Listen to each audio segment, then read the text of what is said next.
Cindy, merci beaucoup d'être venue. Tu as rejoint récemment Olympe. Et le but du podcast est que tu puisses justement un peu te présenter, qu'on puisse discuter aussi, voir quels sont tes enjeux, comprendre ta situation et puis qu'on puisse simplement travailler au mieux ensemble. Ouais. Donc on se connaît déjà un petit peu avant, on a déjà pu discuter un petit peu avant le tournage justement. Mais pour ceux qui ne te connaissent pas, est-ce que tu peux te présenter rapidement sur ton prénom, ta profession et ton sport du coup? Ok, trop bien. Donc moi c'est Cindy Robert. Donc je fais du wing foil à haut niveau. Donc ceux qui ne connaissent pas le sport, c'est un sport qui est sur l'eau. Et dans la vie, donc, je suis instrumentiste au bloc opératoire. Donc je travaille au CHUV en tant qu'instrumentiste. J'aide durant les opérations. Instrumentiste, c'est intéressant comme terme, je ne connaissais pas. Ça représente quoi exactement du coup? Alors en gros, c'est la profession. On est dans la salle d'opération, on prépare l'opération avant. Donc on prépare la salle, le matériel, tout ça. On est habillé stérile avec le chirurgien pendant l'opération. On assiste aussi avec des gestes opératoires parfois et tout ça. Et après, à la fin de l'intervention, on reste aussi avec le patient. On remet la salle d'opération en ordre norme et tout ça. Et voilà. Magnifique. Bon, c'est une petite parenthèse. Voilà. Petite parenthèse de Exactement. travail. J'étais juste perturbé par le terme que tu as utilisé. La première question que je voulais te poser justement, qui ouvre un peu le débat avant de rentrer vraiment dans le vif du sujet, qui est un peu spécial, mais voilà, c'est intéressant. J'aime bien commencer les podcasts comme ça. Si tu devais te présenter à moi et aux gens, sans me donner ton prénom, ni ta nationalité, ni ton métier, ni ton âge, au plus profond de toi, du coup, comment est-ce que tu te présenterais de manière vraiment la plus pure et simple? Avec un mot ou plusieurs mots? Non, plusieurs termes, ce que tu veux vraiment, libre à toi. Si on devait comprendre qui tu es vraiment en quelques phrases rapidement. Je pense que je dirais ambitieuse, ensoleillée, avec des phrases ou... Non, comme tu le sens vraiment, il n'y a pas de...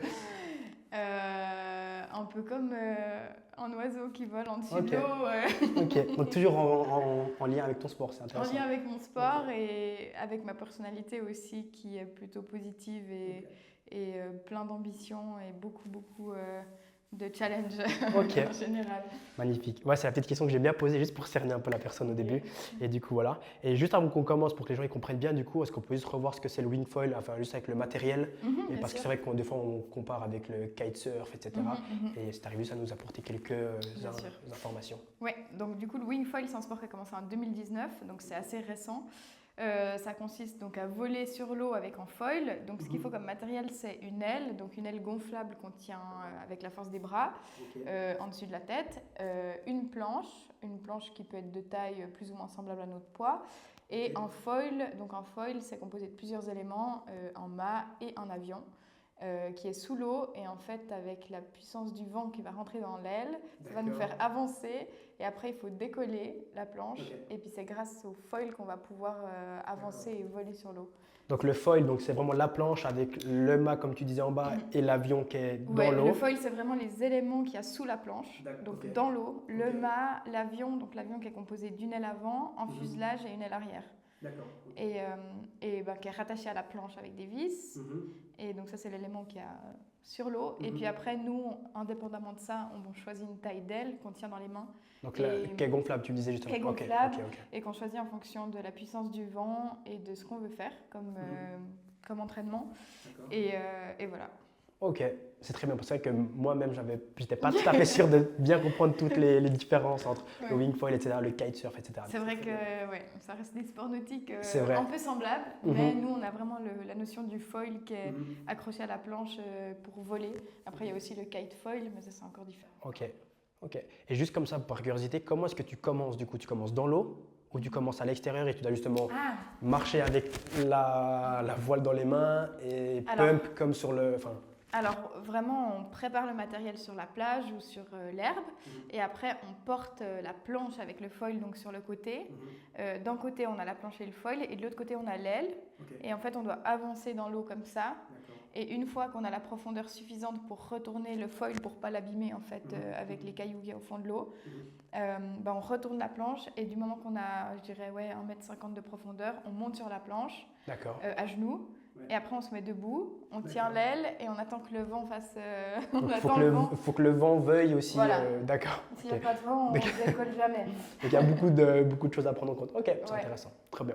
Parfait. Parfait. Et comment est-ce que tu en es arrivé là? Est-ce que tu as décidé de commencer ce sport-là? Est-ce que tu y es arrivé un peu par hasard? Comment ça s'est passé? Alors, effectivement, j'y suis arrivée un peu par hasard. Donc, c'était en 2021, juste après les vacances d'été. C'est mon papa qui a vu une vidéo sur YouTube pendant que j'étais en vacances en Sardaigne. Et quand on est rentré, il nous a dit qu'il voulait commencer ce sport, qu'il a vu une super vidéo, que c'est un nouveau sport. Donc, c'était en 2019 que ça a vraiment commencé, enfin qu'il a été créé. Et lui, il a vu 2021 et il s'est dit, ah, je vais commencer. Puis nous, on s'est dit, mais papa, non, tu vas pas commencer. C'est dangereux, t'aimes pas trop l'eau, t'aimes pas trop le froid. Et en fait, son but, c'était de trouver une activité à faire en Suisse avec du coup les lacs, parce qu'on a pas mal de lacs en Suisse, et surtout les mauvaises conditions, c'est-à-dire le vent, qu'on a quand même assez régulièrement. Après, ça dépend des périodes, mais quand il y a du vent et de l'eau, c'est chouette parce qu'on peut faire ce sport-là en Suisse.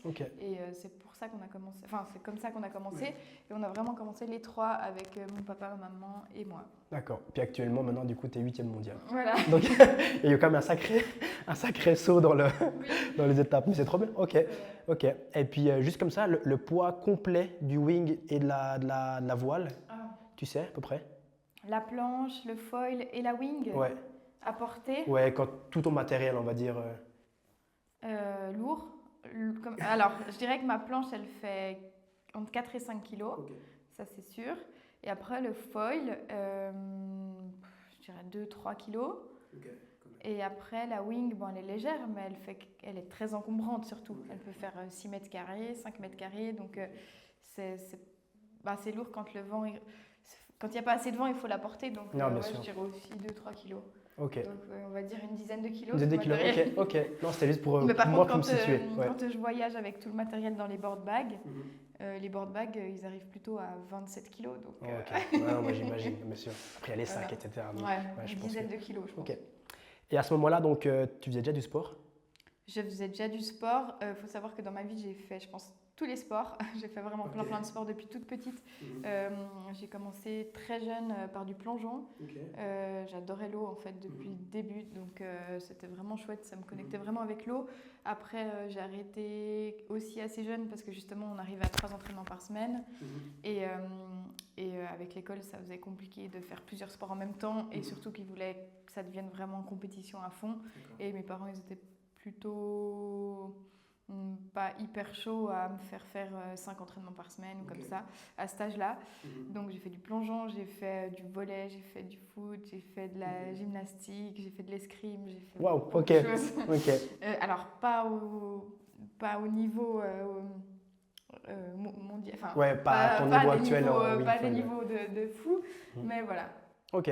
Et pourquoi dans ce cas-là, tu as continué le wing foil? Est-ce que tu étais simplement plus âgé et du coup tu as continué ou tu t'es vraiment dit il y a quelque chose qui est différent dans ce sport? Il y a quelque chose qui, depuis le début, alors il faut savoir que je faisais beaucoup de paddle aussi, mais c'était plus du paddle relaxant après mes nuits de travail, comme ça, une balade sur le lac. Paddle sur le lac, pas paddle tennis, on est bien d'accord? Non, parce qu'il y a le nouveau paddle maintenant, il faut préciser parce que... Non, j'ai toujours aimé l'eau, ça c'est une certitude, et je trouvais que justement avec le paddle sur le lac, c'était un peu trop chill. Du coup, en fait, le jour où mon papa m'a montré ce sport, ça a aussi été une révélation pour moi, à me dire que ça prenait tous les critères que finalement j'avais envie. Tu recherchais peut-être depuis le début en fait. Mais j'aurais jamais pensé pouvoir commencer ce sport-là. Et il faut savoir que ça peut paraître... quand on regarde des vidéos, ça paraît impressionnant, mais si on compare au kitesurf, c'est beaucoup moins dangereux. Notre aile, on la tient vraiment dans les mains, donc elle ne peut pas s'envoler dans les arbres, ou on ne peut pas finir... on peut pas... c'est beaucoup plus safe quand même. Donc c'est ce côté-là aussi qui... Après, ça fait partie quand même des sports extrêmes, mais c'est ce côté-là qui m'a vraiment fait envie de me lancer.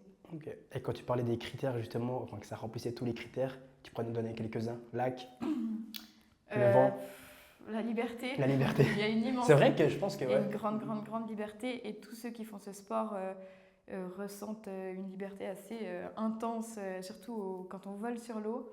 Là, il faut savoir qu'on atteint des vitesses assez folles en tant que pro. On dépasse les 50 km/h sur l'eau.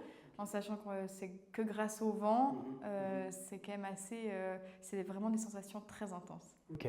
Et puis tes compétitions, du coup, c'est juste pour placer le contexte, c'est des courses dans ce cas-là ou c'est ce que c'est des enchaînements de figures? Moi, je connais la réponse, mais juste pour eux. Oui, oui. Faut savoir qu'il y a 2 organisations de Coupe du Monde bien différentes. Il y a Wingfoil Racing, c'est ce que je fais, qui sont inspirés des circuits de courses de voile, comme il y a SailGP, Alinghi et tout ça.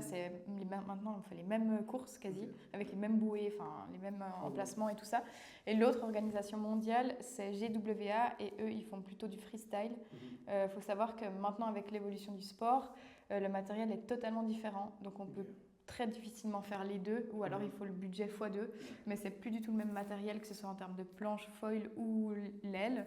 Et du coup, moi j'ai préféré me mettre plutôt dans la race, sachant qu'avec l'âge que j'ai, c'est plus facile de s'entraîner en race et il y a plus de chances d'arriver un jour à quelque chose de plus concret dans ce domaine-là.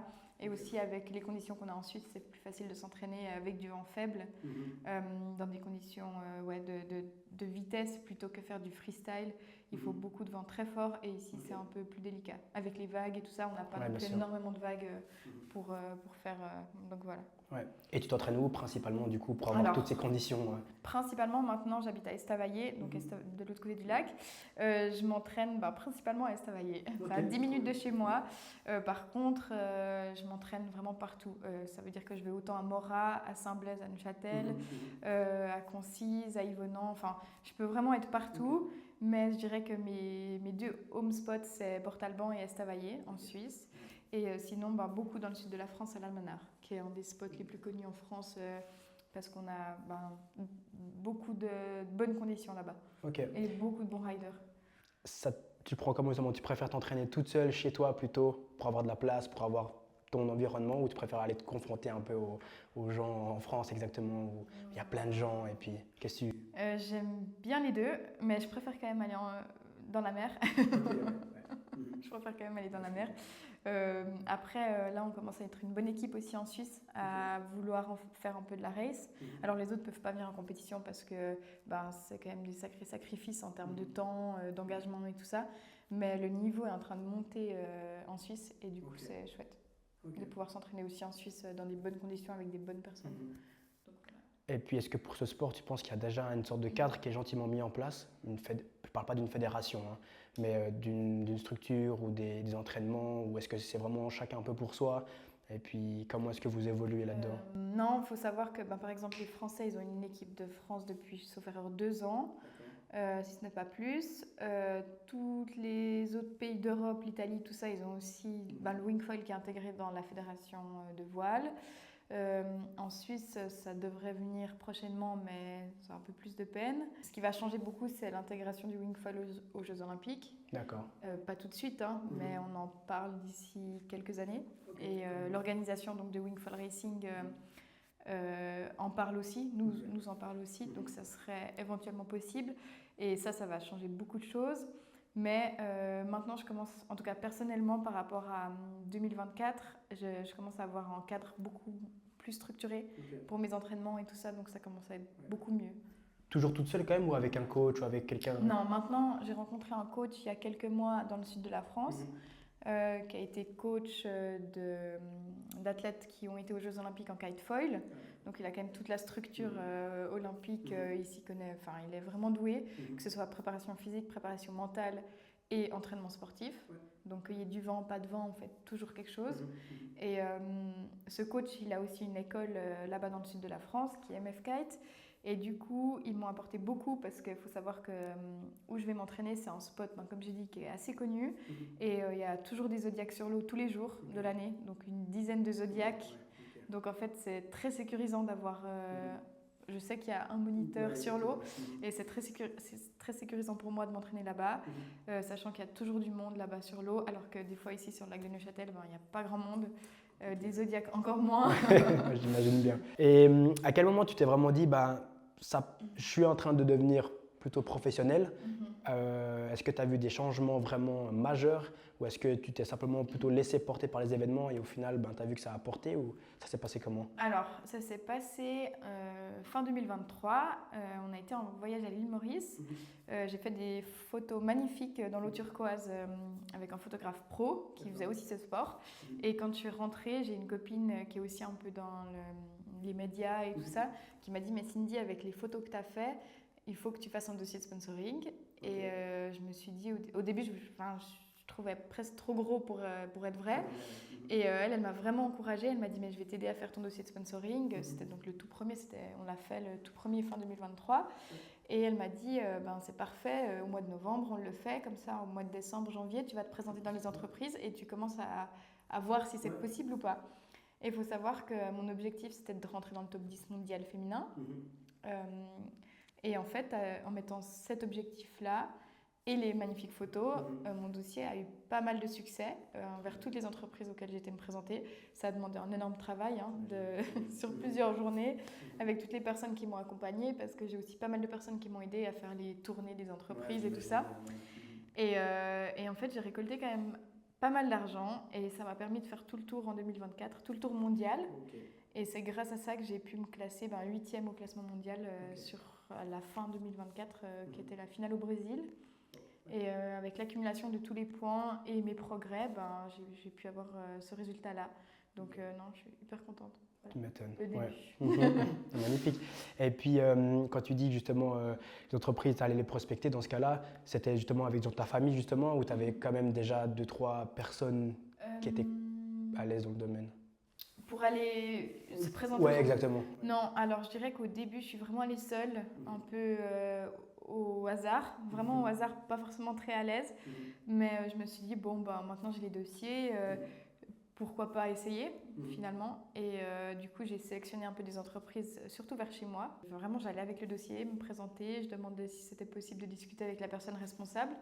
Et j'ai toujours été très bien reçue, même si les personnes ne me donnaient rien, personne ne m'a renvoyé avec mon dossier dans les mains. Après, il y a pas mal de personnes qui m'ont reçue et qui n'ont rien donné, mais il y a aussi des personnes qui m'ont reçue et qui ont été hyper intéressées par mon projet, qui m'ont soutenue et qui me soutiennent encore. Donc, plutôt bien. Et puis à côté de ça, tu fais pas rien. Tu Non. as une vie bien chargée de ce que j'ai compris. Oui, c'est ça. Et puis, est-ce que tu peux nous poser le cadre rapidement dans ce cas-là? Oui, alors il faut savoir que du coup, fin 2023, quand j'ai fait mon dossier de sponsoring, je travaillais donc au HIB, à l'hôpital intercantonal de la Broye, donc aussi de l'autre côté du lac à Payerne. J'avais un pourcentage bien défini et c'est vrai qu'au fur et à mesure des rendez-vous que je devais avoir avec mes sponsors, des rendez-vous pour montrer mon dossier de sponsoring, tout ça, ça m'a pris énormément de temps. Aussi les entraînements. Et du coup, j'ai quand même dû faire un choix assez rapidement au niveau de ma vie professionnelle. Donc j'en ai discuté avec ma chef, mon ancienne chef, qui est heureusement pour moi très sportive. Donc elle m'a tout de suite comprise. Et du coup, on a trouvé pour toute l'année 2024 un deal que je pouvais donner mes disponibilités mois après mois. Donc ça, c'était chouette, il y avait assez de disponibilité. J'ai pu avoir un entretien avec le directeur des soins. Ils m'ont tous soutenu de ce côté-là. Mes collègues, mes anciens collègues aussi. Et du coup, j'ai pu avancer comme ça jusqu'à fin 2024, où fin 2024, elle m'a dit qu'effectivement, là, j'avais beaucoup aussi à faire. Et à partir de 2025, là, j'ai un contrat au CHUV. J'avais commencé un remplacement de congé maternité de janvier à mai. C'est les mois qui étaient un peu plus creux, en tout cas en 2025. Et finalement, vu qu'au CHUV, il y a beaucoup de demandes, je suis restée là-bas. Et je peux donner mes dates en fonction de mes disponibilités. Et la suite, on verra. Pour l'année prochaine. On verra pour l'année prochaine. Et alors, l'idée, c'est toujours de garder un pied au bloc opératoire pour avoir un minimum de salaire qui tombe chaque mois. Mais c'est clair que tout ce que je pourrais faire pour perfectionner mes entraînements, progresser, et puis pourquoi pas vivre aussi de mon sport, mais soit en donnant des cours, soit en ayant un revenu un peu plus concret, soit de la vente ou peu importe quoi, ça va passer par-dessus mon travail actuel. Mais pour le moment, c'est bien d'avoir au moins quelque chose à côté. J'imagine. Et tu penses que tu serais prête à sauter le pas justement de tirer un trait sur ta vie de bloc opératoire, etc. et de vraiment te lancer à 100% dans le sport, ou c'est quelque chose qui te fait peur quand même? Alors, sachant que justement, on a la chance qu'il manque énormément de personnel au bloc opératoire, ça serait envisageable de le faire parce que je sais que j'aurai toujours une place pour revenir. Après, pour le moment, je ne suis pas encore persuadée qu'il faut le faire totalement. Du moins diminuer, ça c'est bien. Et garder, même si ce n'est que quelques jours par mois, ça je pense que c'est aussi important pour ne pas perdre totalement en équilibre. Mais après, si en soi, j'ai beaucoup de bonnes opportunités qui s'ouvrent dans ce sport, c'est clair que je vais accepter le fait de Bien aller au sûr. bloc. Ok, je comprends bien. Et du coup, une semaine typique, par exemple, donc 2 ou 3 jours au bloc, et Alors, ensuite entraînement. ouais, je dirais sur un mois typique, en ce moment, j'ai 2 semaines au bloc opératoire, plus ou moins à la suite, avec un peu de préparation physique à côté. Mais il faut savoir qu'on travaille des journées de 12 heures, 11-12 heures, plus les trajets. Le soir, j'ai de la peine à faire mes préparations physiques. Et à côté, 2 semaines libres, soit pour partir en compétition, soit pour aller m'entraîner sur mon spot en Suisse, ou alors dans le sud de la France, où j'ai aussi un studio maintenant pour aller m'entraîner plus facilement. C'est bien. Ouais. Ça t'évite de faire des allers-retours, je Ouais, pense, c'est ça. qui sont un peu compliqués. Et puis j'ai aussi ma deuxième petite vie là-bas, donc c'est aussi assez agréable d'avoir un pied à terre à moi, à côté de la mer. Donc, Ok. Et d'un point de vue plus personnel, sur justement ton ressenti vis-à-vis de tout ça, est-ce que ça arrive au bon moment? Est-ce que ça arrive trop tôt? Est-ce que c'est trop tard? Est-ce que tu as été mis un peu par force ou est-ce que tu t'y es préparé?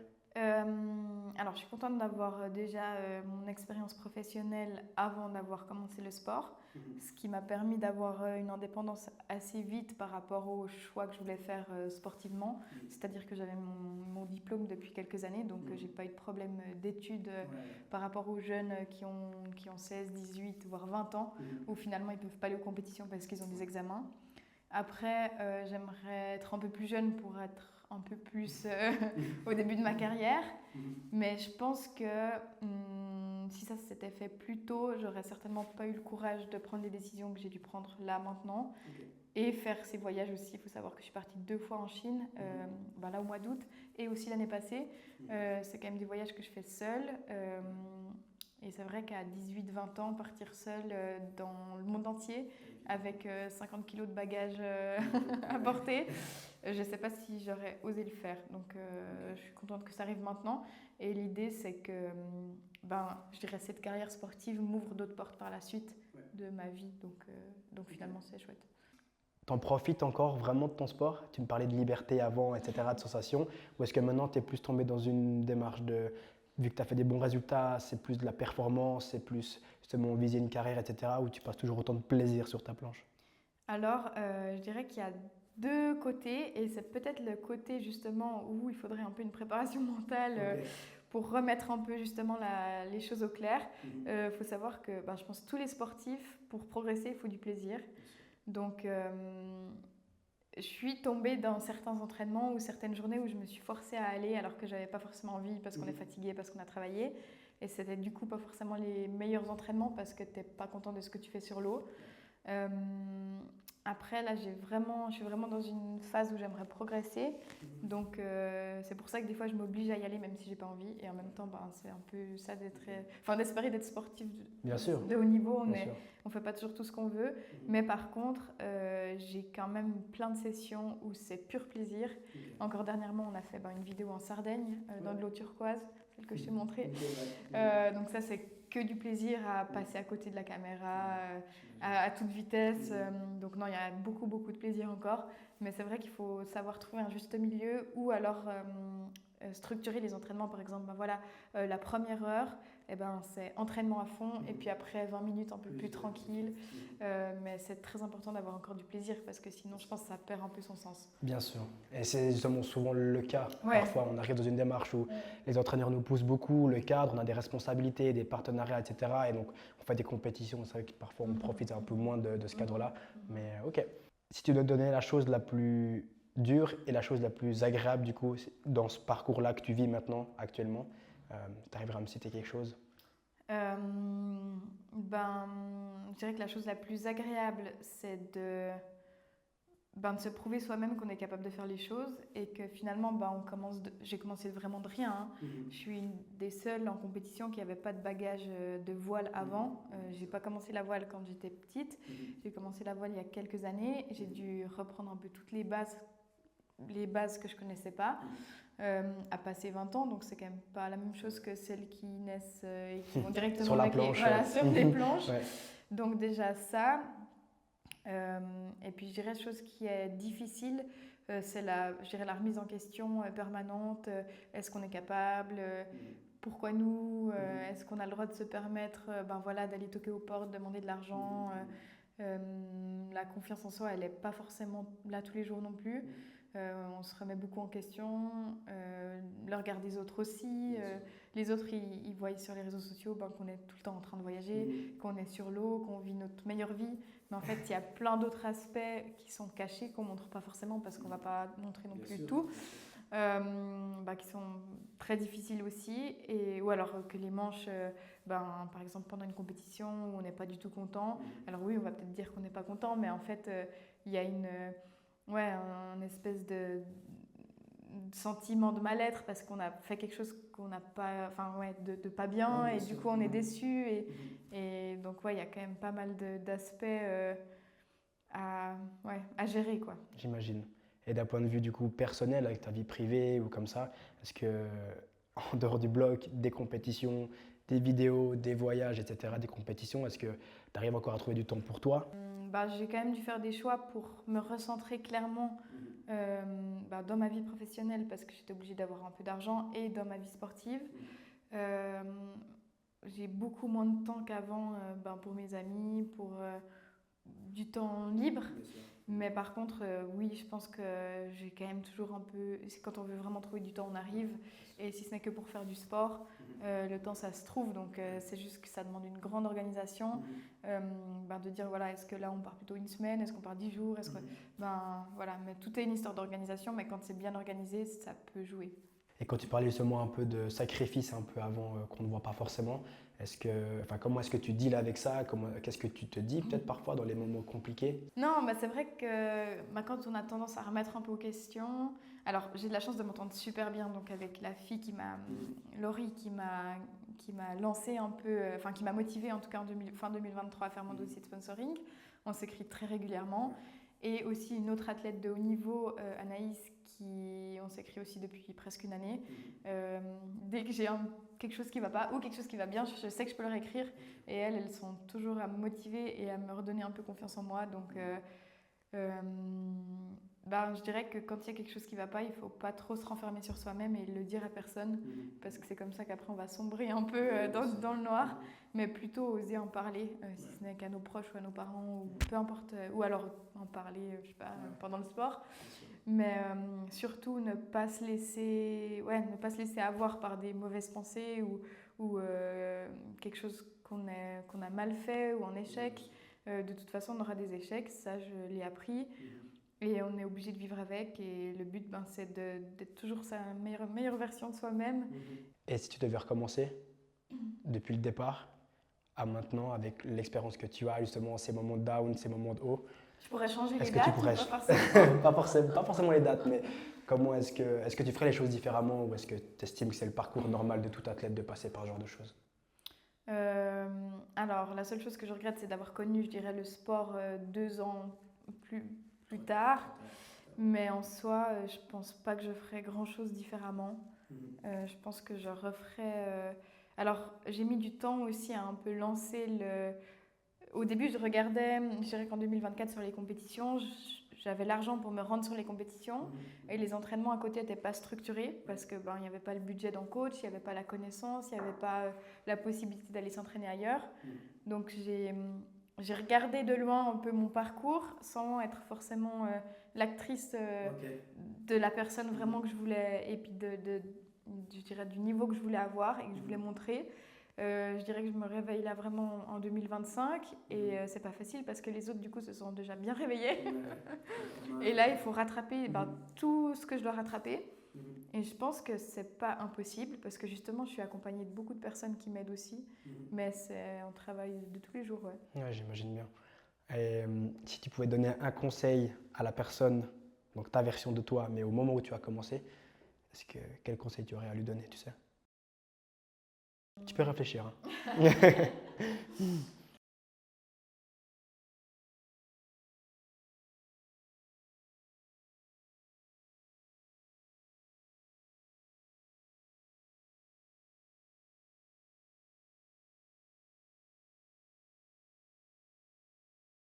Il ne l'accepte pas forcément, tu dis.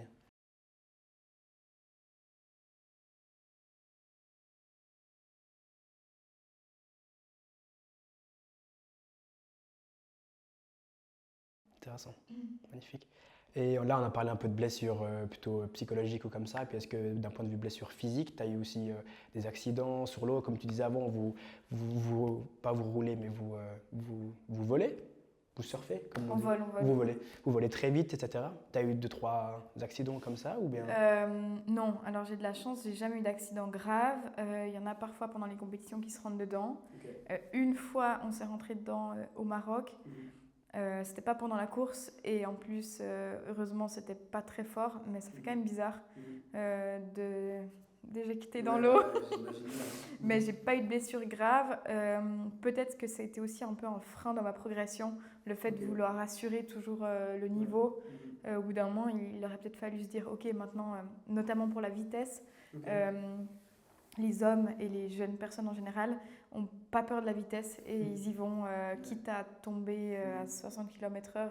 Alors que si tu tombes à 60 km/h dans l'eau, si tu penses à toutes les répercussions que ça pourrait avoir, c'est pas forcément agréable. Non, bah, j'imagine bien. Et c'est vrai que moi j'ai toujours voulu atteindre les paliers par palier et du coup la progression a été un peu plus lente, mais au moins je me suis pas blessée. Alors, Ok, donc pas d'accident grave, non. pas de blessure. Ça, Non. c'est assez C'est exceptionnel. déjà Hein. bien, ouais. Sur ce qui te fait peur, ça?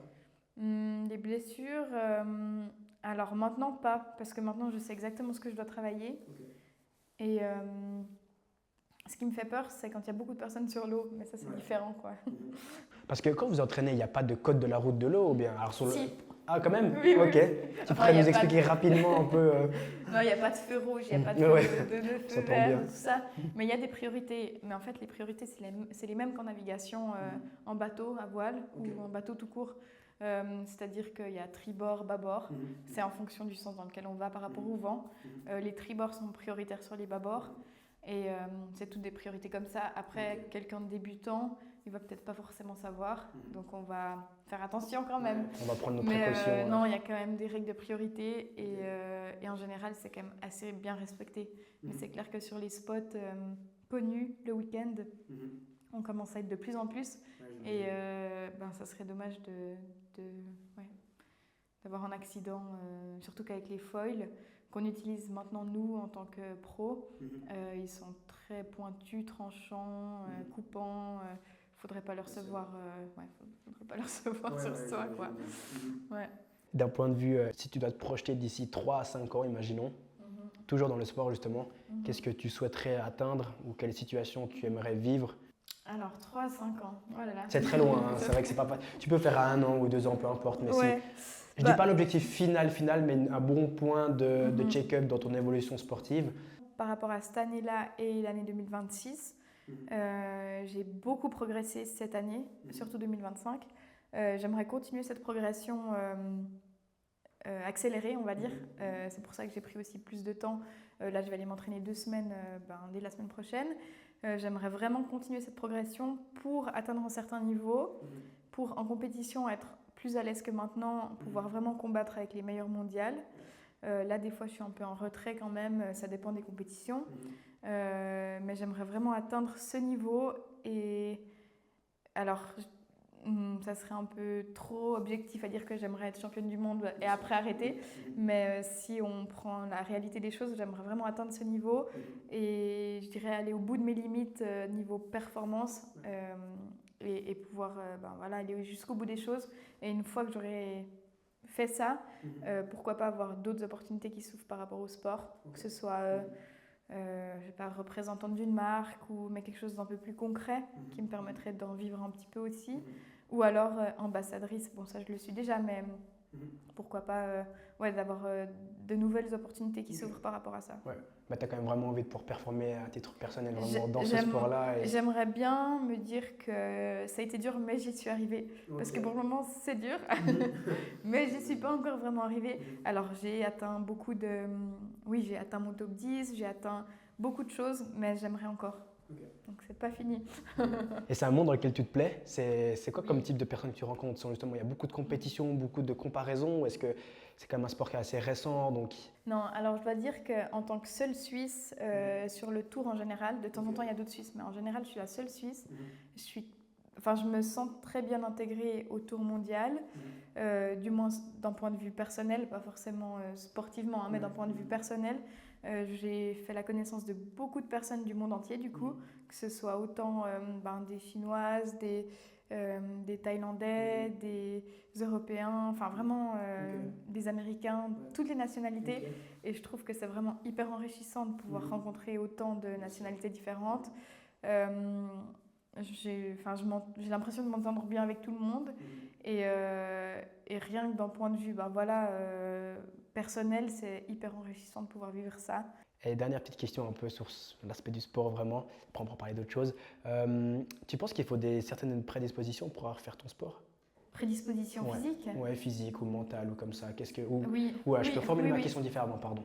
Qu'est-ce que tu penses, que faut-il à une personne pour souvent pouvoir pratiquer ton sport? Alors, il faut beaucoup d'acharnement parce que les débuts sont chaotiques.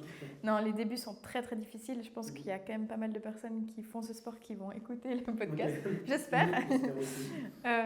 Mais le wing foil au début, pour ceux qui n'ont pas beaucoup d'expérience dans le vent, faut savoir qu'avec le vent on dérive, donc on monte sur la planche, on dérive. Avec le vent, la wing elle nous tombe sur la tête, donc ça veut dire que c'est une wing de, on va dire en moyenne, 5 mètres carrés qui nous retombe dessus. Donc on tombe dans l'eau, on dérive, on doit nager, on finit dans les roseaux. Non, les débuts sont très très sportifs. Et je dirais qu'il faut énormément de persévérance pour faire les premiers vols. Et par contre, je dirais les premiers vols sont le cadeau de tout le travail qui a été effectué auparavant. C'est joli ça. Mais c'est quand même... ça demande beaucoup de remise en question aussi dès le départ. En fait, le sport, il t'annonce la couleur dès la première séance. Et c'est pour ça que moi, à côté aussi, j'avais fait un diplôme d'instructrice internationale où je peux donner des cours de wing foil dans le monde entier, du moins avec mon papier IWO. Et c'est vrai que c'est aussi quelque chose que j'aime beaucoup parce que motiver les gens à commencer, c'est chouette. Et surtout, j'ai eu quelques moniteurs au début qui m'ont vraiment fait envie de continuer et redonner cette motivation aux gens qui sont un peu dans le doute ou dans la crainte, c'est chouette aussi de leur donner confiance et puis de les encourager. Donc je dirais beaucoup de persévérance pour le sport. Et après, niveau physique, c'est clair que c'est très fatigant, il faut un bon équilibre de base, de la force dans les bras mais pas non plus trop, mais quand même, et puis je dirais une bonne préparation physique de base, mais il n'y a pas besoin d'être un sportif de haut niveau pour commencer le sport non plus. Tu as senti une différence, toi, physiquement, depuis, niveau gainage, équilibre, sensation? Oui. Non, clairement. Et surtout, quand on fait des bonnes sessions, on reste plusieurs heures sur l'eau, on a mal aux omoplates, aux épaules. Oui, non, clairement. Et du coup, les entraînements, les préparations, c'est quel type d'entraînement? Est-ce que tu fais sur l'eau justement ou beaucoup en dehors ou comment tu manages? Je dirais que si on veut une préparation globale pour être, je dirais, champion du monde, il faut un peu de tout. C'est-à-dire de la préparation physique en salle ou à l'extérieur, mais travailler le cardio. Parce que c'est vrai que le cardio, il est quand même là, même qu'on a l'impression qu'on chill un peu sur l'eau, mais pas du tout. Si ce n'est que pour le stress. Travailler le stress, si on a un bon cardio, c'est cool. Donc, par rapport à ça, un peu de course à pied, un peu de renforcement musculaire, tout ça. Après, c'est pas parce qu'on a des épaules 2 fois plus grandes qu'on va aller 2 fois plus vite. Ça, c'est plus, je dirais, de la récupération, tout ça. Travailler un peu tout ce qui est tactique, donc ça veut dire plutôt, je dirais mentalement, enfin pas mentalement, mais plutôt avec un coach, les directions, le vent, les stratégies, stratégiques. Travail mental, justement, être capable de se dire, là je suis tombée, mais c'est pas grave, on repart. Ça c'est aussi important. Donc finalement, c'est un sport, un sport nautique, mais si on veut être vraiment doué, il faut travailler sur plein de points. Ok. Et ça, Donc c'est très complet alors. C'est complet, ouais. Et puis après, oui, évidemment, l'entraînement sur l'eau. Sur l'eau, il y a tout ce qui est manœuvre, donc ça veut dire comment on tourne. Si on tourne avec la voile derrière, la voile devant, enfin, il y a différentes sortes. Et puis la vitesse, il y a plein de choses aussi à travailler de ce côté-là. Les départs, c'est hyper complet. Plus on va en profondeur, plus c'est bien complet. sûr. Ok. Et maintenant, d'un point de vue plus global, on va dire, d'un point de vue structure et financier, j'imagine que ça ne coûte pas rien, autant le matériel, les déplacements. Tu me dis qu'il fait beaucoup de compétitions à l'étranger. Tu saurais nous donner un chiffre à peu près pour une saison annuelle? Alors, je dirais que là, sur le dernier dossier que j'ai étudié, je suis plus ou moins à 30 000 francs sur l'année. Faut savoir que ça comprend tout le budget pour le matériel, donc le matériel est quand même cher, qu'il faut renouveler pas forcément chaque année, mais assez régulièrement en fonction des nouveautés. On a des partenariats avec les marques, mais souvent c'est pas du matériel offert non plus. Faut savoir qu'il y a que la championne et le champion du monde qui ont le matériel vraiment offert. Ouais, après ça dépend toujours des contrats, de qu'est-ce qu'on a en retour à donner. Mais on travaille toujours pour avoir un peu plus, mais ils ne peuvent pas non plus donner à tout le monde, sinon ils ne s'en sortent plus. Et sinon, les déplacements qui coûtent le plus cher en avion, surtout, les billets d'avion. Là, l'entraînement commence aussi à avoir un certain coût, donc on est en train de travailler là-dessus. Si tout à coup, quelle structure on pourrait envisager pour s'entraîner plus, mais pas que les entraînements coûtent trop cher non plus. Donc voilà, mais ouais, 30 000 francs la saison, l'année. Ouais. Donc ça couvre les déplacements, le matériel, les inscriptions, et puis d'autres choses qu'on ne verrait pas forcément, je sais pas, une assurance peut-être spéciale ou bien pour les compétitions, une licence, ce genre de choses. Alors la licence de voile suisse, alors il la faut, ça c'est clair. Les inscriptions, comme tu as dit, ça c'est sur chaque événement, donc on doit repayer à chaque événement une inscription. Qu'est-ce qu'on pourrait... les hôtels, l'hébergement, tout. Ok, donc tout ça, ouais. Et puis il n'y a pas moyen justement de faire uniquement des compétitions moins loin ou autre. C'est dommage en termes d'opportunité de ne pas se présenter. Alors je dirais que le risque, c'est que justement le tour mondial, il a plusieurs étapes. Et c'est des étapes qui s'accumulent. Donc si on en loupe une, on aura moins de points. Donc si on vise le meilleur classement sur l'année, ce qui est assez important, surtout dans les débuts du sport, on est quand même obligé de se rendre en Chine, au Brésil et tout ça. Après, il y a des calculs à faire par rapport aux points. Non, bien sûr. Mais si on veut partir vraiment pour être le plus pro possible, on est obligé de se dire qu'on va partout. Non, j'imagine. Ok. Donc tu peux justement, d'où la nécessité d'avoir des sponsors, une structure, ce genre de choses, pour vraiment pouvoir faire les compétitions qui porteraient entre guillemets plus préjudice de ne pas les faire. Donc c'est vraiment que des raisons financières ou comme ça. Et puis je dirais que du moment qu'on fait les choses, pour ne pas les faire à moitié, ça vaut la peine de... Ou alors d'avoir un projet concret, de se dire l'année prochaine je fais tout, ou alors... Mais je dirais qu'il faut poser des objectifs et après faut les suivre le mieux possible. Ok. Et puis d'un point de vue structure, tu as rejoint Olympe maintenant récemment, avec nos partenaires aussi qui vont pouvoir t'aider bientôt.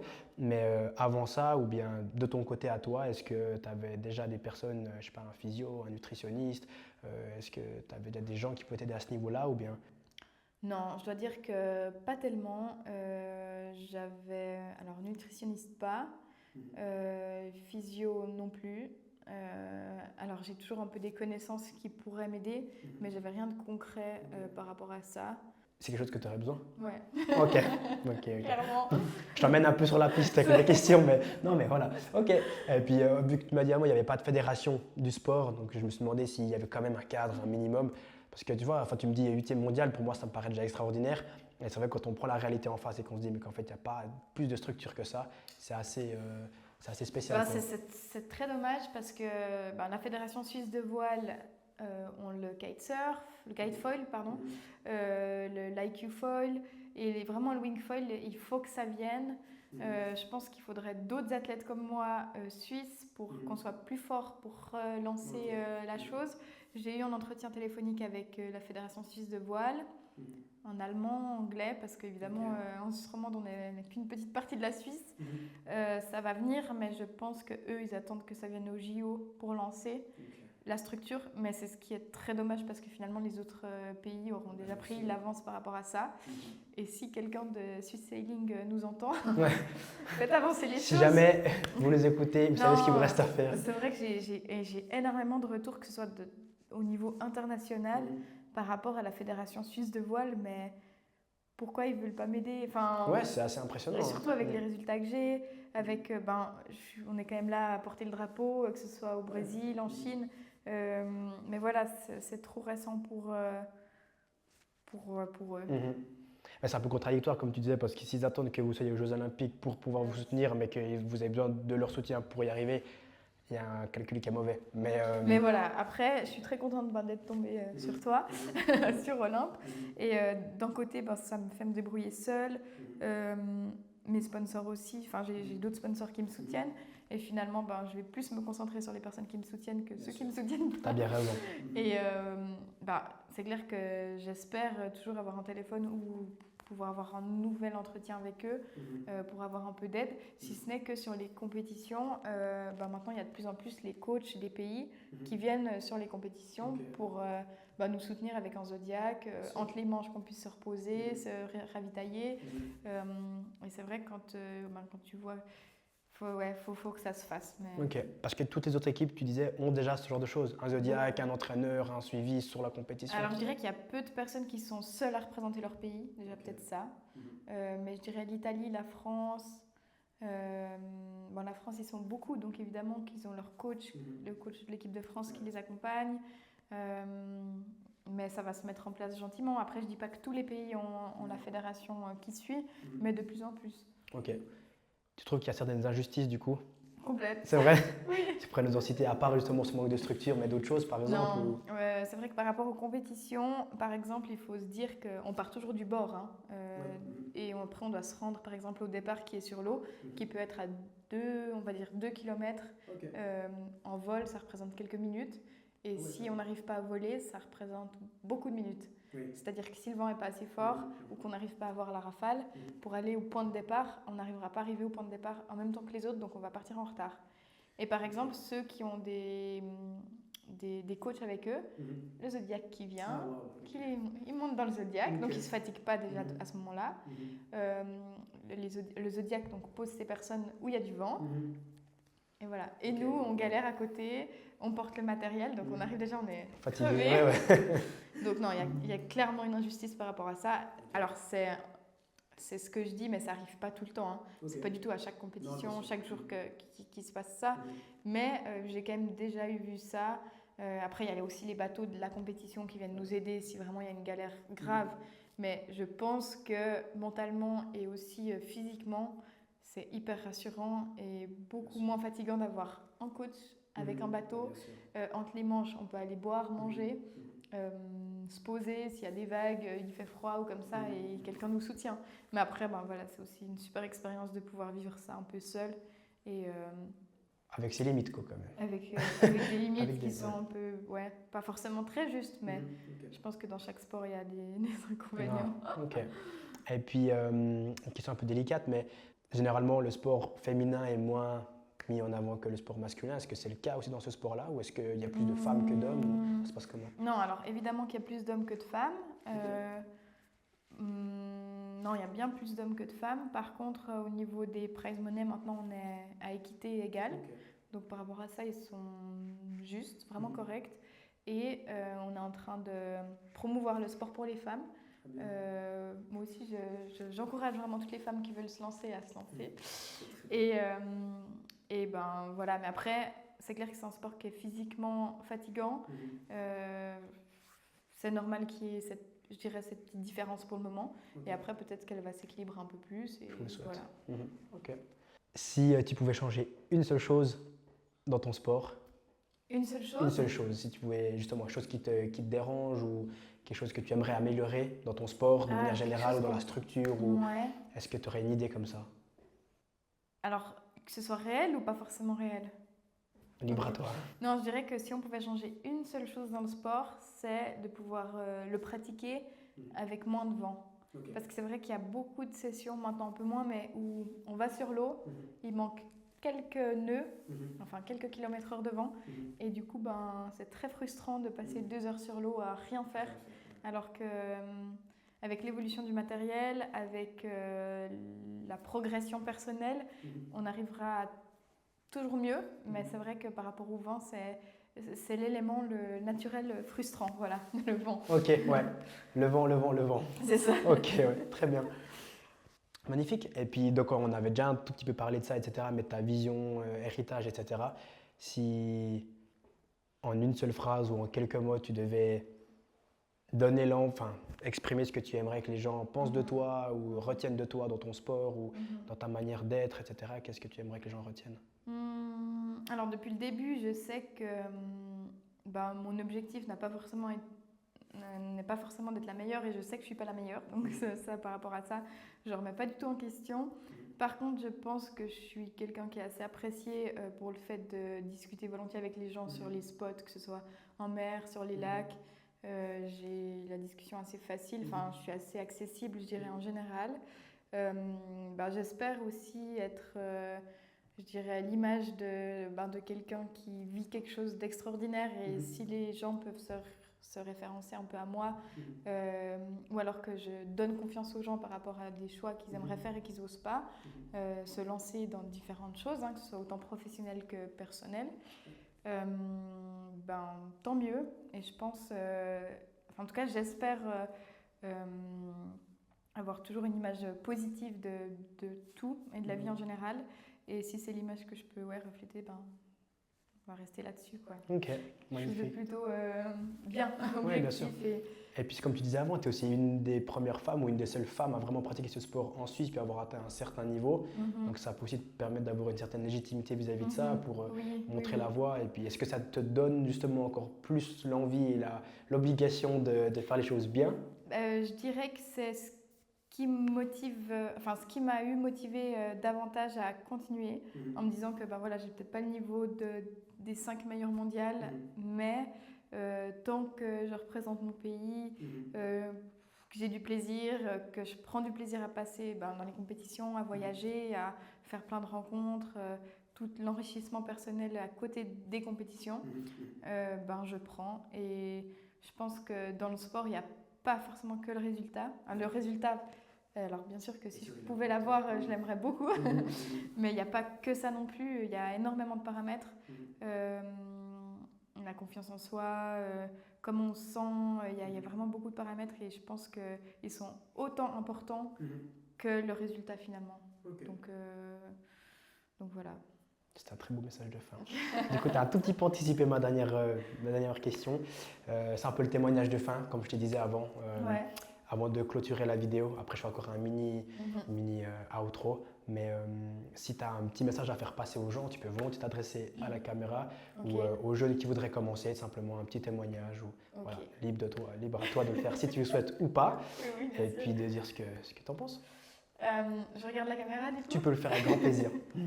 Mais du coup, effectivement, je pense que vous soyez jeune ou que vous commenciez un nouveau sport ou que vous voulez commencer le wing foil, ce que je peux vous dire, c'est que je peux vous inciter à le faire, à prendre des décisions et surtout à croire en vous.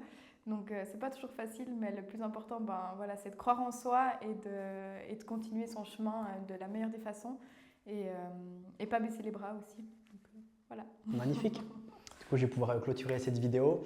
Donc, c'était Olympe. Merci beaucoup de nous avoir regardés. Merci toi, Cindy, d'être venue, d'avoir pu partager ton monde, ton univers, tes pensées, de partager ta vision, ton héritage. Et je trouve ça très précieux justement, maintenant on collabore ensemble, on va pouvoir t'aider à trouver des partenaires, des sponsors, etc. Mais c'est quelque chose qui me tient aussi beaucoup à cœur, c'est d'avoir une certaine proximité avec mes athlètes, de pouvoir vraiment comprendre leur enjeu et vraiment discuter. Et je trouve que c'est vrai que c'est un format qui me manque beaucoup, c'est qu'on voit des dossiers de sponsoring, on voit des vidéos, on voit des compétitions. Mais c'est vrai qu'on voit très rarement l'envers du décor et de vraiment pouvoir avoir une vraie discussion simple. Certes, il y a des questions, mais voilà, d'avoir un vrai échange, mieux comprendre les personnes, les enjeux, s'écouter, échanger, s'apporter mutuellement. Je pense que c'est vraiment quelque chose d'intéressant.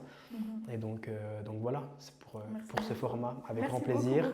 Avec grand plaisir. Et je pense qu'on pourra faire des belles choses par la suite. Et puis voilà, donc merci de nous avoir regardés. Et puis vous retrouverez le podcast en entier tout bientôt.